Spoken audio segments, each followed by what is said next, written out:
প্রতিটা বাবার কাছেই তার মেয়ে মানে রাজকন্যা। সে বাবার আর্থিক অবস্থা যেমনই হোক না কেন, সে সর্বদাই চায় যে তার মেয়ে যেন খুব ভালো থাকে। ব্যাস, মেয়ের আবদার পূরণ করার জন্য পর্ণার বাবাও আজ সেটাই করলো। পর্ণা চাইলো যে সে নাকি বার্গার খাবে।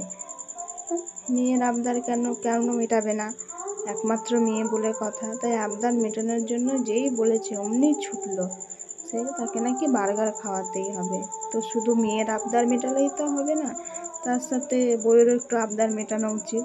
তাই বউয়ের আবদারটা মেটানোর জন্য একটু কফিও নিয়ে নিল, আর সঙ্গে এই কফি দিতে দিতে মেয়ের বার্গারটাও চলে এলো। ব্যাস, মেয়ের বার্গার খাওয়া দেখছে আর বাবা কত খুশি হচ্ছে। তাই ছোটো ছোটো মুখের হাসিগুলোই যেন মনে রেখে যায়, একটা ছাপ থেকে যায় না।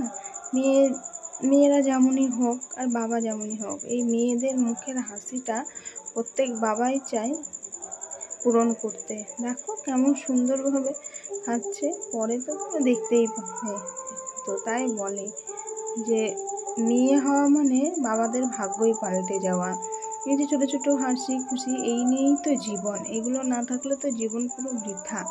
সেই কারণে দেখো, বাপরে, কন্যাকে একবার দেখো তো, কন্যা খাক আর প্রত্যেক বাবা মেয়েই সমস্ত পৃথিবীতে ভালো থাকুক, এটাই আমার চাওয়া।